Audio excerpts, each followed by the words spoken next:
It is so cool. It's great to be able to revolve your business around your life instead of having to work your life around your job. I love that.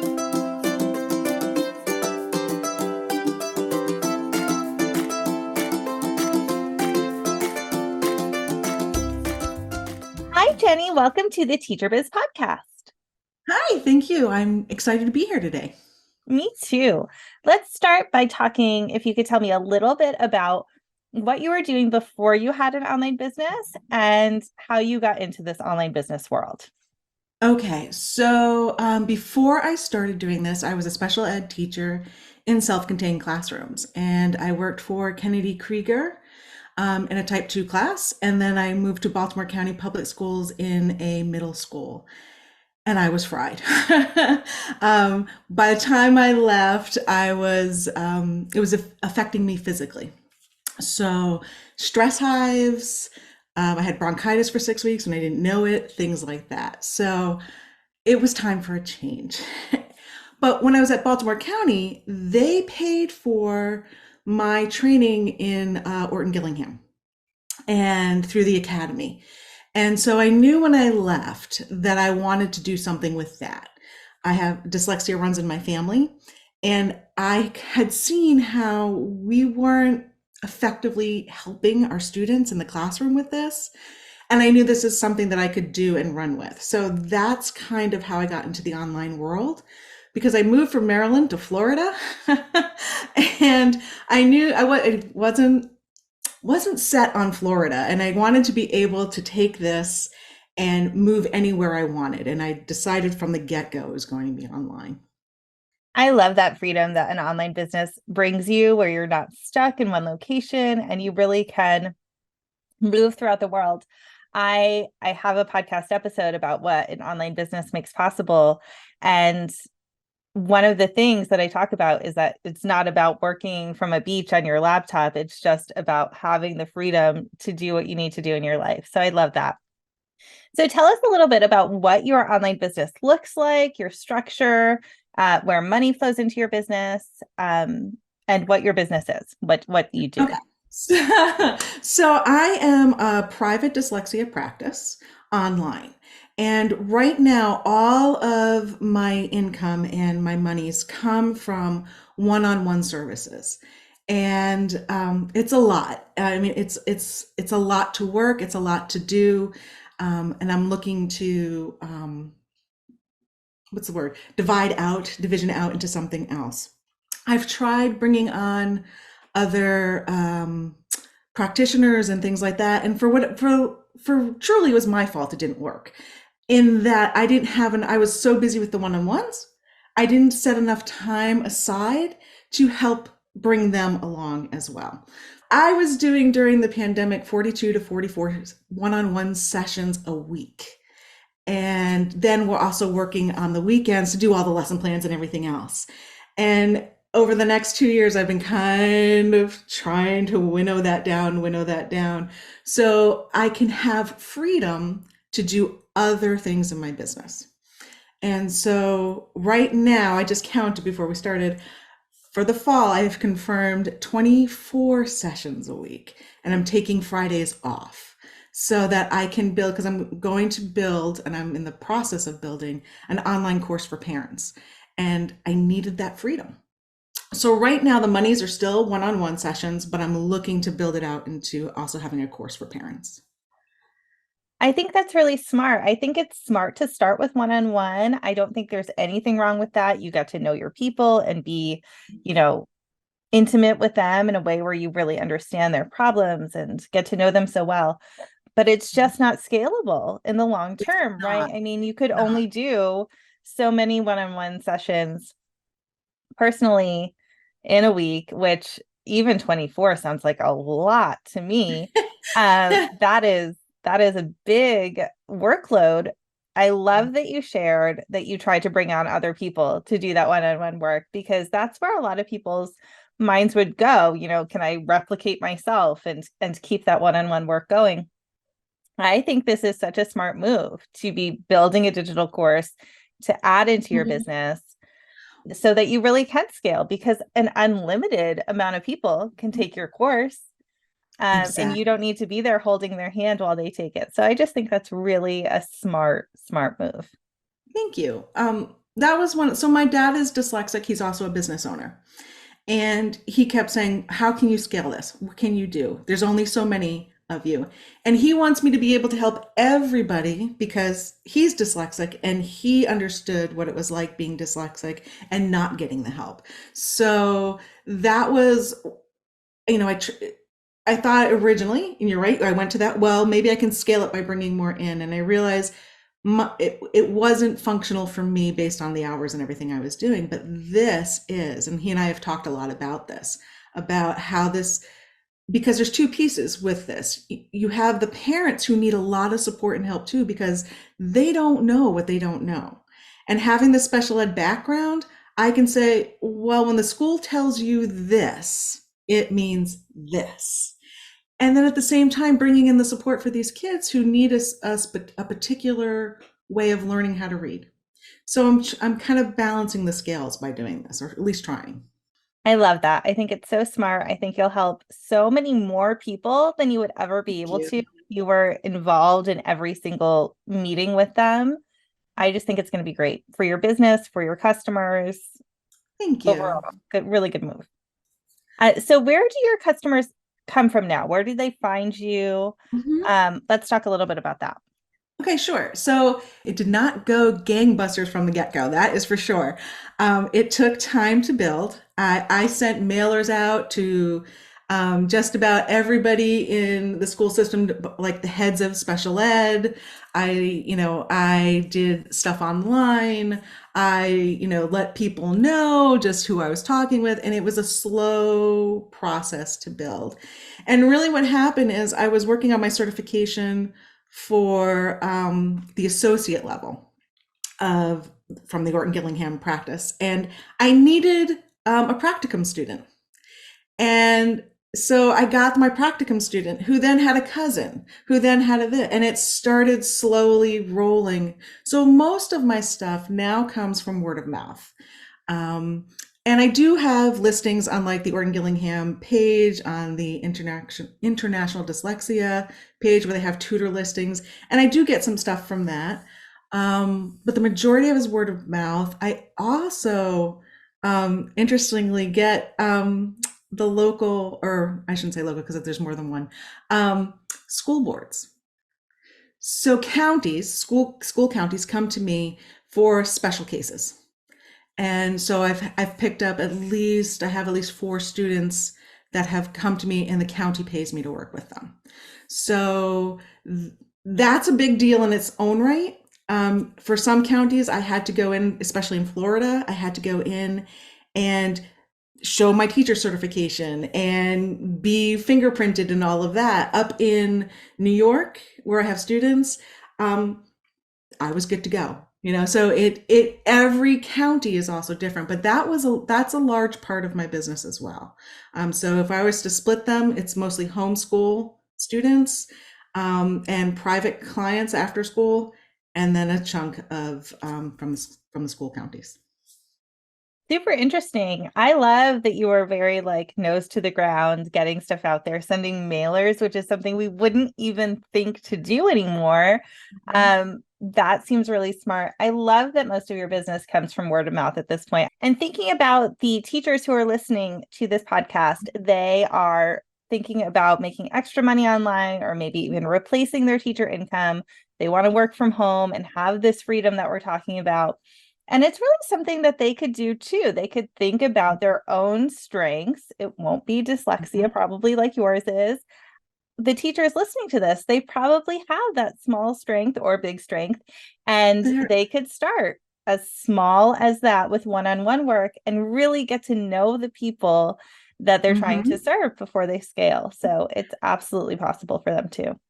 And so I was unusual in that I didn't do it that way. I had left because of the my health issues. I had left and I had nothing. I had my parents backing, and that's what allowed me to do what I did. If I didn't have that, I would totally start when I was still teaching and doing it on the side, and then slowly keep building that.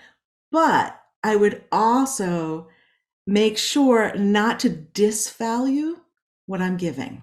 Oh, I'm a teacher, so I'm only going to charge 25.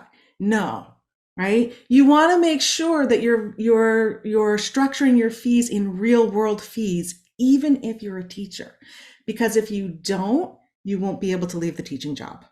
That is such a It's good point. I think we all struggle with pricing, all of us. So can you tell us a little bit about how you figured out what to charge? That's super interesting.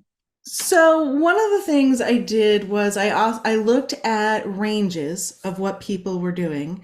I also looked at what people with my qualifications were doing. So I have a master's in special education. I have the certifications in Orton Gillingham and all of that. So I knew I could charge more. But I knew when I also was looking at what I could get in the area that I'm in. And I charged myself a little bit higher than what I thought I could do in my local area, which in retrospect, I was undercharging myself. But the because I knew I wanted to work online and I knew I wanted to work with all areas. And so I started around 75 an hour, and that was before I was still doing my practicum. I'm up to 100 an hour now, and I really should be about 125 because I'm going doing the second practicum for the second level of certification.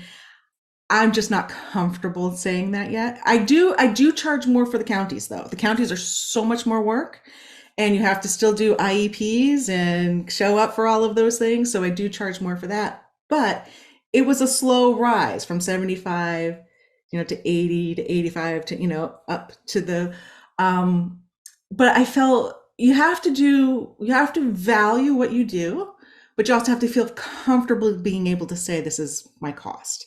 And like I just said, I know I should be higher. I'm just not comfortable saying it yet. Because if you're not comfortable saying it, nobody's going to buy from you because they're going to hear that hesitation in your voice.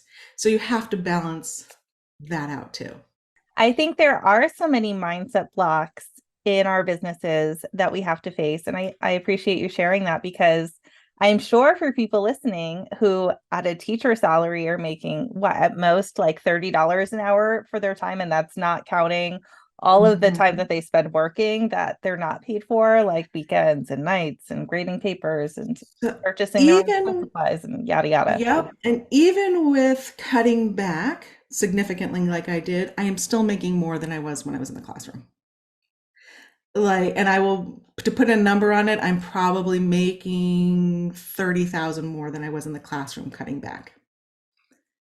Um, Yeah. Yeah. it's And that's not significant. surprising to me because there's only so much money that we could make in a classroom as a teacher with this master's degree of education and so much work that goes into Mhm. the teaching career. So And I I was a appreciate you sharing that. I was gonna say I was a late start. So it was a career change for me. And I was only at because I was only in the classroom for 7 years and I was already in my 40s. And I'm 7 years. I'm never going to make it to, you know, livable. I mean, and what I mean by livable is I couldn't afford rent where I lived by where I was teaching based on my salary. Now, could I do it now? Yes.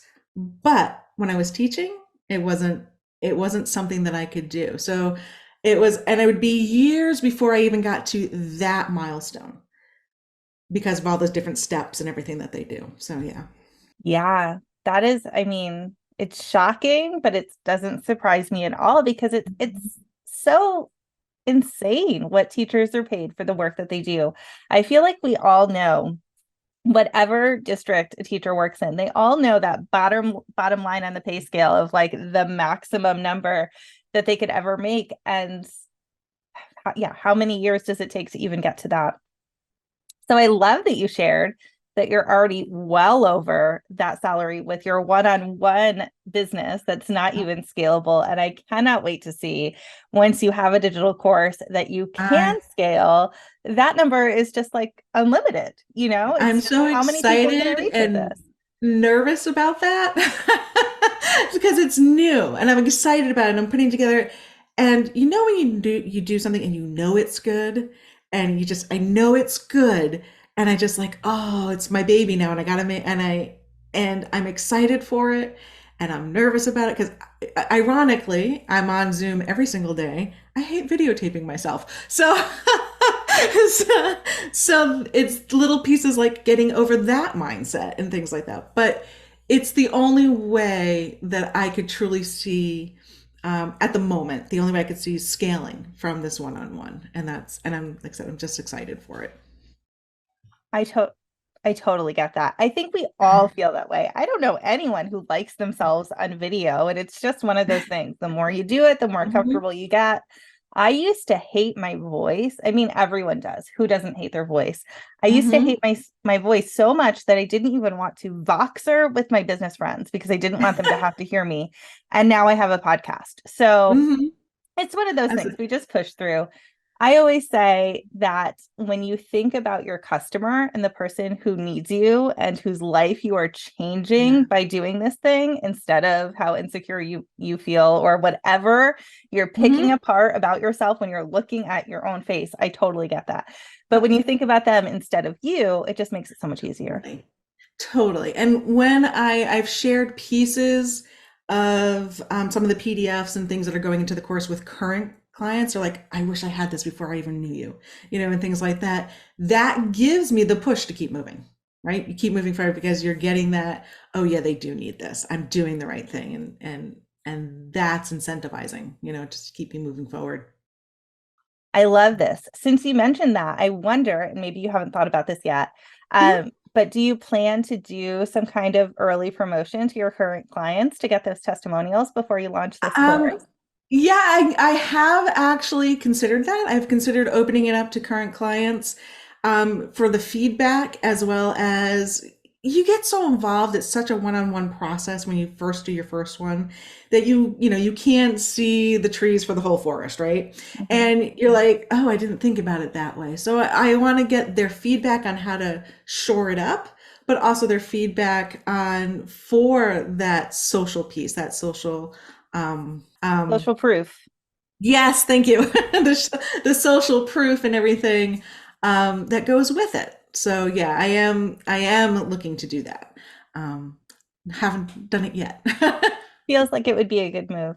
I would Mhm. also say, and just completely unsolicited advice that I can't help Mhm. myself from, fight the perfectionism when you're putting this course out there because it will never be perfect. It will Mhm. never be what you feel like is done until Yeah. you put it out there and you get this feedback Mhm. from the new people coming in. So just, put a date on your calendar in Yeah. 2 years to revise the thing and put it out there. Yeah, I've totally gotten to that point because I know what I know, right? But am I leaving anything out that they're not understanding? Is there a missing piece? And that's what I really want to get back from them. Because I could talk about, all the different pieces of dyslexia and the neurobiology of it and da da da da. But that's me from my level. So I have to make sure that I made it real world for them. That's exciting. I think that's a really smart move. I am very open. If you have questions, and any of the teacher listeners, please ask me. And I say the same thing to all of my parents. If you have a question, ask me. I am more than happy to fit some time in and talk those things over with you, because I didn't get where I was by people holding back with the information. And that's why I tried to share as much as I did with you, especially on numbers and things like that, because otherwise you're blind, and you don't want to be flying blind, and you want somebody, and if you have that real world stuff, it's helpful. So help people, help others. So if anybody has questions, I am more than open to that. Well, on behalf of my listeners, I so appreciate that. I know it is just so interesting for them to see behind the scenes of these online businesses that exist as they try to shape in their minds what their online business will look like. So I really appreciate that. What advice, while we're on that page, what advice Mhm. would you give to someone who is just starting out in their online business?